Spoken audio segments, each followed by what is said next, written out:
So joining me now is my very good friend and good friend of the show, Kris Sims. She's the Alberta director of the Canadian Taxpayers Federation.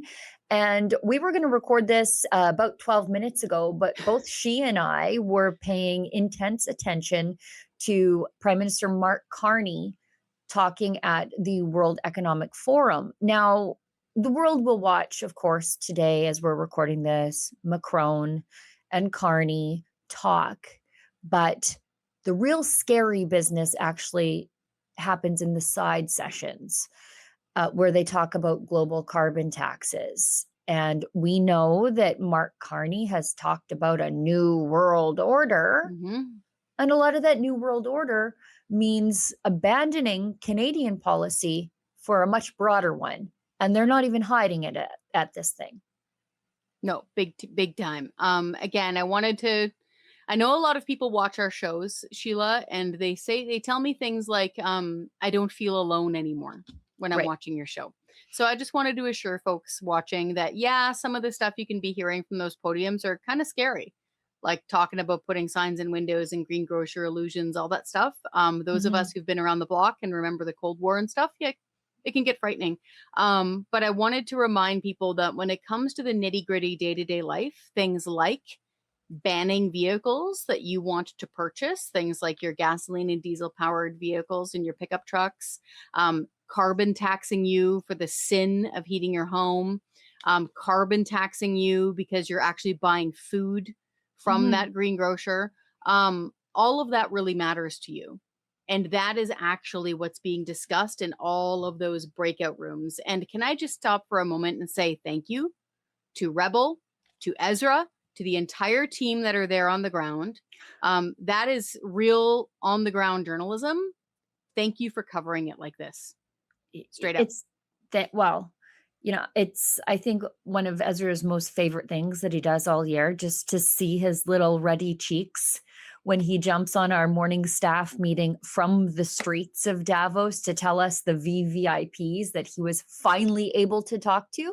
Because that's one thing that is very ironic in all of this, is that our team has to leave our country, go to Switzerland to get access to our own VVIPs. Very, very important people like Justin Trudeau and Katy Perry.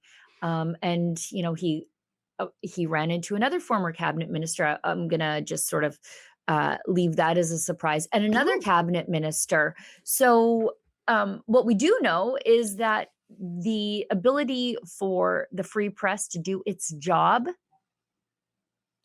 is a lot stronger in Switzerland than it is in Canada. And it's just crazy. It's just that crazy. Is so weird. And I guess there's no parliamentary press gallery gatekeepers over there.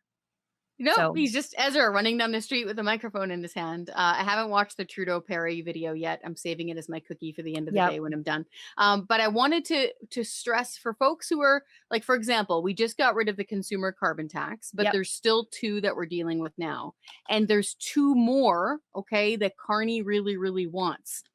All of this nonsense, I wanted to just reach out, especially to some of the younger people who are influencers who are watching right now, who might be wondering, why did they keep talking about the carbon tax? Why is Pierre Poilievre talking about the carbon tax? That was last election's issue.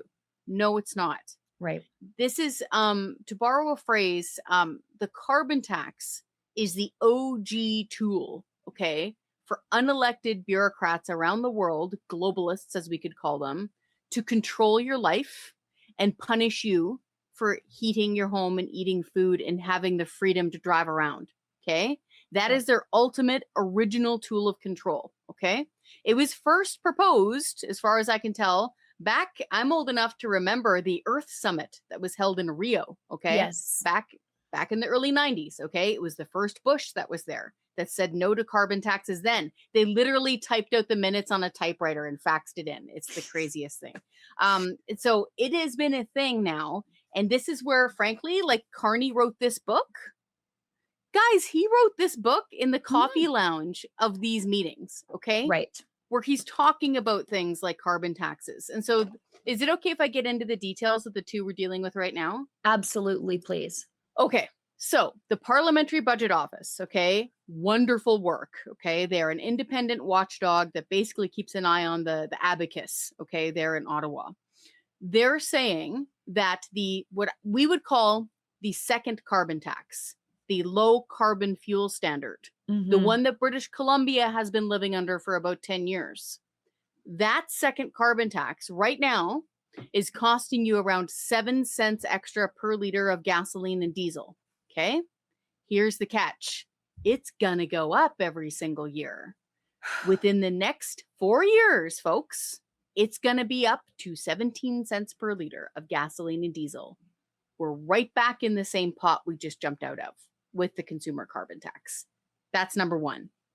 Number two, there is this hidden industrial carbon tax. Remember during the election when Mark Carney said, "Oh, it's not to axe the tax," and he used that as a laugh line. It's to Mhm. change the tax. This is the changey part, okay? Hide He's it. hide it. Exactly. Because us tax fighters got wise to them real fast because we're looking at our power bills here in Alberta and our heating bills in most of the rest of the country. And we could see it broken out. Even on propane tickets, I was seeing people Mhm. sending them in to me. They could see the federal carbon tax as a line item and how much it was costing folks. But Carney realized that, the peasants get uppity, right? When we start realizing how much we're being screwed over by carbon taxes. So he's hiding it. Unfortunately, it reminds me of, that Grim Reaper where it's going door to door and it's used as a meme for like everything. Mhm. Unfortunately, Alberta was the first one up on the platter, the dinner Right. platter, and they signed that memorandum of understanding, which I understand. I understand why the government wanted to do that. They want pipelines, they want to get rid of the production cap, blah, blah, blah. But darn it, those details are devilish, Sheila. Mhm. And immediately after, remember, Carney came out and bragged to the mainstream media that his carbon tax is now 6 times higher. So these are the two carbon tax we're warning people about. And the reason I'm bringing up WEF is because that's where carbon taxes are dreamed up. Okay. That's where they're incubated.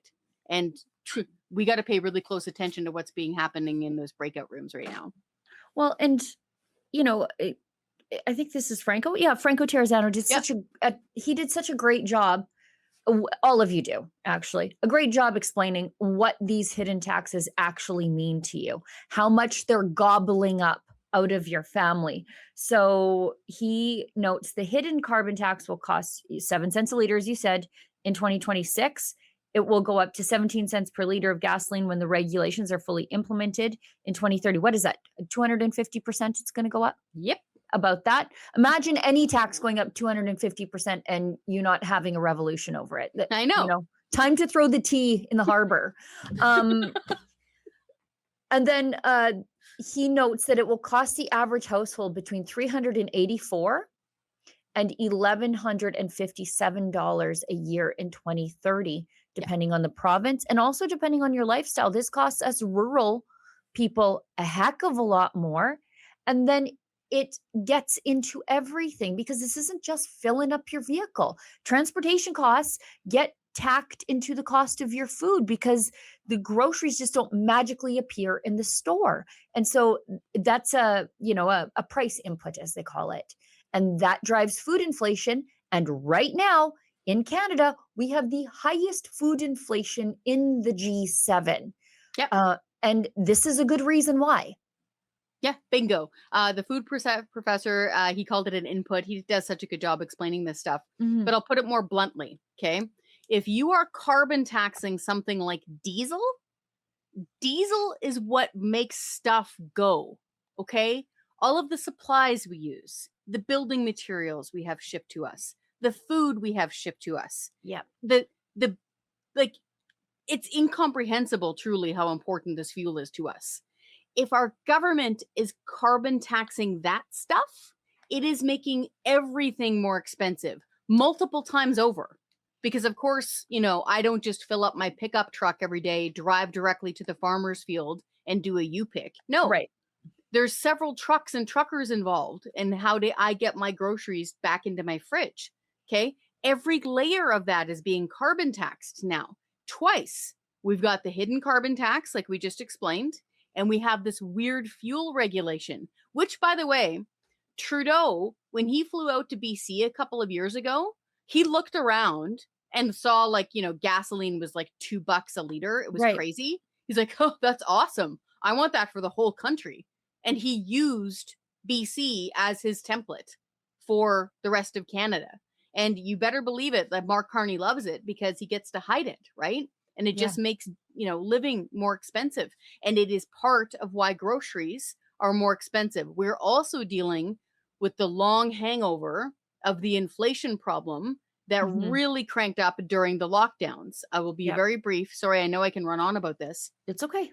During the lockdowns, the federal government especially did the dumbest things possible. Economically speaking, they locked down the production of stuff, so widgets actually being made that would absorb money when they're purchased, and they cranked up the printing press of money. Yep. So it's as if, when you're mopping your floor and you accidentally knock the bucket over, Mhm. that's what happened with our money supply. It went everywhere. Now imagine not having one towel in your whole house. You can't throw anything on it. That's what happened during the inflation issue. Okay. And we're still dealing with that right now. And when you hear mainstream media say something like, oh, inflation's going down, no, it's not. No. It's just not going up as fast and hard. I'll give you an example, Sheila. Imagine, God forbid, that you lost control of your senses and you gained 25 pounds a year for 3 years. Oh my goodness, you are 75 pounds overweight. You're in a massive health crisis. This next year, you only gained 5. Well, that's good, but you're still 80 pounds overweight. Right. This is where we are with inflation right now. And a lot of it, again, keeps coming back to meetings that Mark Carney's having right now in Davos. Yep. A lot of these dumb policies come from there.